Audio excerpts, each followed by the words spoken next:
Refugee advocates want action rather than words to resolve the continuing row over the handling of asylum seekers. It follows calls by the opposition for Sri Lankan asylum seekers to be sent home before they arrive on Australian soil.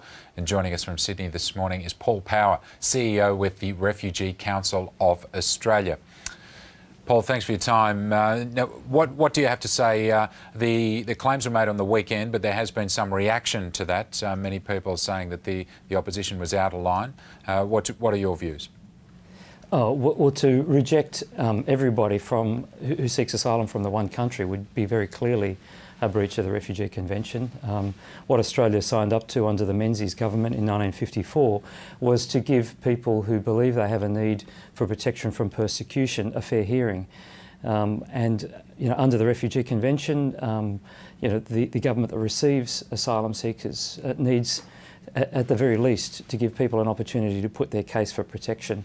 And so to reject an entire group of asylum seekers without even hearing what it is that they have to say would certainly open up the risk of people being sent back to danger and possibly to death in some circumstances. I mean, the situation in Sri Lanka is quite, is changing. It's quite fluid.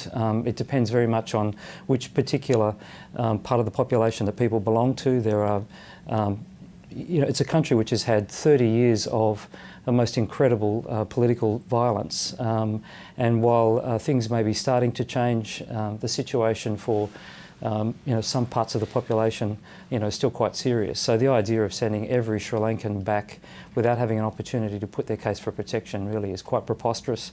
I think there's been a lot of political talk in Australia about whether or not Australia should continue to respect the Refugee Convention. If we head in the direction of, in effect, tearing it up, we would be joining some of the world's human rights pariahs who don't respect the Refugee Convention. I mean, what Australians need to be aware of is that this convention has been signed by more than 3/4 of the world's nations, including nearly every country in Africa, Europe and the Americas. And if we want to turn our back on the Refugee Convention, we'd be joining countries like Saudi Arabia and North Korea and Bangladesh in showing no respect for international law. Paul, what evidence gathering does the Refugee Council of Australia do in these matters when discussing other nations?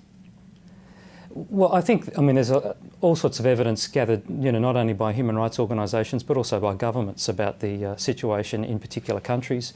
Also, the United Nations High Commissioner for Refugees puts out eligibility guidelines, from time to time on the situation in different countries.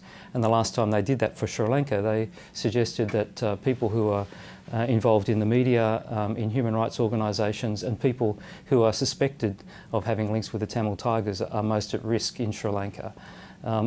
Certainly amongst people seeking asylum in different countries from Sri Lanka, there are some people, no doubt, who don't have as strong claims for protection. But the idea of sending back everybody from a particular country on the basis that there are believed to be some with weaker claims for refugee protection than others really is definitely the wrong approach and would certainly result in people who definitely need protection being sent back to danger. Paul, I just wanted to get your take on the ads. We've seen the ads now that are going to be played overseas. Australia by boat, no advantage is the catchphrase, if you want to call it that. What did you make of the ads?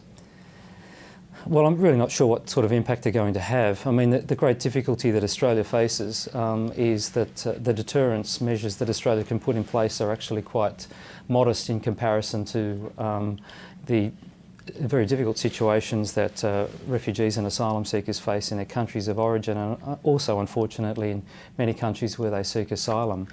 What we haven't seen over the past 10 years or so, and where there's been so much political focus on the issue of refugee movement, are more effective steps to build greater protection within the region for people seeking asylum. I think if we look at the expert panel report, there's a number of recommendations about no advantage and efforts to deter asylum seekers, but the expert panel very clearly said that these will fail unless there are more effective refugee protection measures developed in the region. I mean, that's a medium to longer term task, but Australia really must put every effort it possibly can into working with its neighbours to provide greater opportunities for people to to be protected and also to feel safe in Southeast Asia and South Asia.